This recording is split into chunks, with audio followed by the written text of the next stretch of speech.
My name's Stuart Hillston. There's some familiar faces in the audience. A lot of you know me. These days I'm a coach and counsellor to entrepreneurs in equal measure.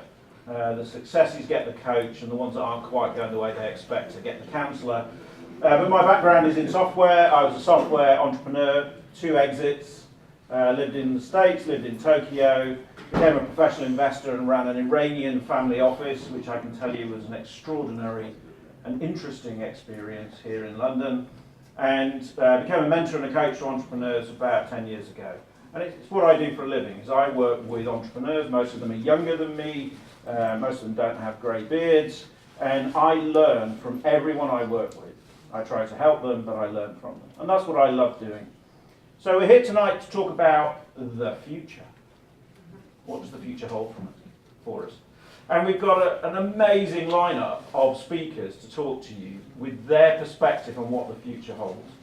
But before we get to that, would those people who'd like to do the 1-minute pitch please stick their hand in the air? Good evening, everyone. Thank you for being here. My name is Sam Hamadi, and I represent Fido Exchange. We are an online exchange. To dovetail on what Martin said, for quite a number of years, I have listened to many frustrations from users of this new world, this new blockchain technology, and all the spin-offs, the possible spin-offs that can serve our world, our society, regardless of the crypto coins that have come on board. These will come and go.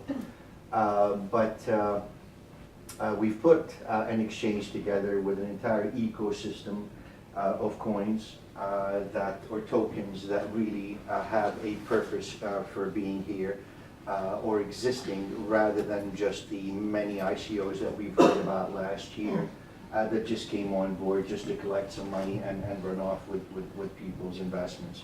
Hi ladies and gentlemen, I'm Jeremy Thomas, and I'm going to talk a little bit about the future. I think we're all fed up and rather disillusioned with fake news, media meddling, being lied to by politicians, and having them waste their valuable time spin doctoring their way to remaining in power rather than getting on with some hard work. I think as people we're ready and waiting for the digital disruption of government and democracy itself, and perhaps the dawn of a new era where truth and transparency reign supreme, enabling us to do hard work to make a better world. Something wildly beyond our dreams, I hear you say, but I think with technology, that's about to change. And we are here to talk about future tech predictions after all. So by combining AI, big data, the blockchain, and freedom of information, 5 seconds. we can force truthful and transparent elections in government, putting the audit trail firmly in the hands of the people. So in 2019, we're starting a movement called Democratic Reset. You're out of time. Wrap up. Find us on Twitter. It's going to be an NFP organisation. All we're asking at this stage is to follow us, and we're going to be crowdfunding at the end of Q1 2019. So I'm founder of music technology startup Musitude. It might surprise you to know that only 3% of people can proficiently read music and play an instrument. So there's a big survey in America that found that 90% of non-musicians would like to. You don't learn when you're a kid, when your brain's malleable and your mum's making you do the lessons. It's hard, but most people don't realise they want to be musicians until it's too late. So what Musitude does is we invert the paradigm. Instead of having to learn an unfamiliar instrument and notation, which is not really intuitive design, we adapt music to fit skills you already have. So we use the QWERTY keyboard on your phone or on a computer as your music interface. So you go on a website, you choose an instrument sound, but then you still can't read music, so we translate and transcribe music into a notation made of ABCs and 1, 2, 3s. So anybody can sit down in front of our website and instantly play pieces of music. You're not geniuses, but you play it enough that you get fun out of it. So it's musitude.com, M-U-S-I, Musitude. We've got a free app and website. 5 seconds. Yeah, 60k in funding. We're looking for more funding, but we've got 14 team members and we've been featured on TV in America. So yeah, check it out. Nice to see you, Stuart. Thank you, Leighton. I moved to London 2 years ago, so I'm involved in logistics, trade finance, and insurance. One Belt, One Road from Asia to Europe.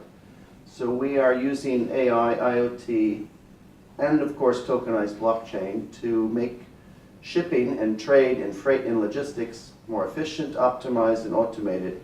So it's only a 250 trillion industry, and if there's 10% of waste and fraud, so it's a 25 trillion opportunity. Come aboard, we're launching next year. Thanks, Thank you Stuart. very much. Hi everyone, I'm David Kennett and I'm Chief Marketing Officer for Elevate 2, and we help companies get the right business systems in place for growth.